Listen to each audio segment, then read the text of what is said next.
I wanted to share with you guys a little concept I came up with to make PvE combat in Grey Zone Warfare a little bit more interesting. I put together this loadout that is supposed to loosely resemble Russian Special Forces type units, and before I present my idea for the game, let's take a closer look at this loadout so it can maybe serve you as an inspiration to come up with your own diverse and interesting loadouts in the future. If we start with the main gun, you will see it is absolutely not a meta weapon, but it's honestly fine.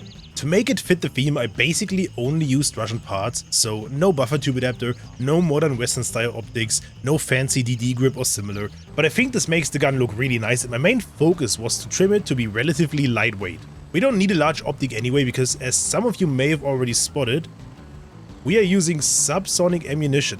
This makes it even harder for players to notice where they're being fired at from. This will be even better at night, once we have the day and night cycle that is supposedly coming in the first content patch.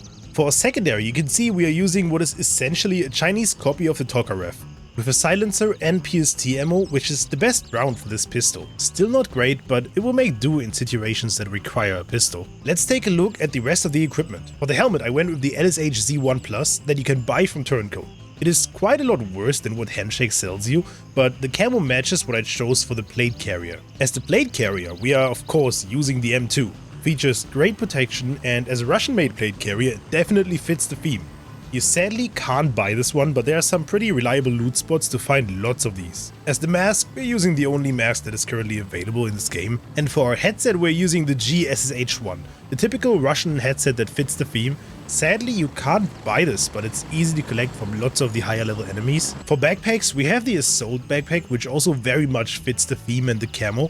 This one also has to be looted from enemies. You can also use the Patrol backpack, that one is also Russian made, but it has to be found from enemies all the same. For clothing, I went with the tactical t-shirts, tactical gloves, the Claw Gear Raider Mark IV black camo, and whichever boots you like. I chose the Pentagon Hybrid. It's pretty hard to find the correct clothing, as nothing we have really matches these Russian camo patterns that we have on the other gear, but I think this is close enough. This is it for the gear, and before we move on to my proposal, please consider subscribing to my channel.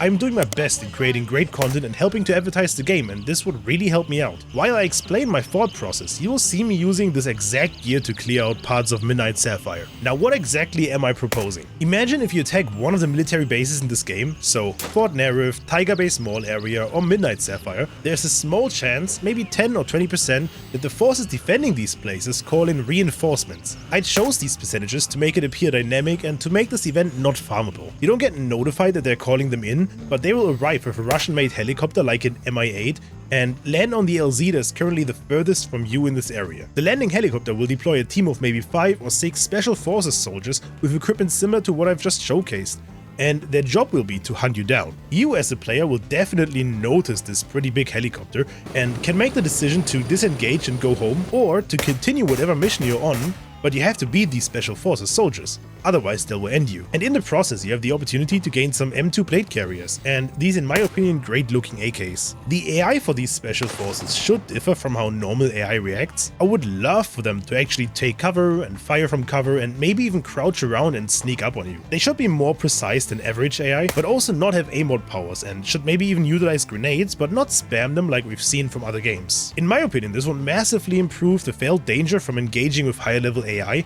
and make the world more dynamic than the average soldiers that always spawn in the same spots. What do you think? Let me know in the comments, and see you next time for more Grey Zone Warfare.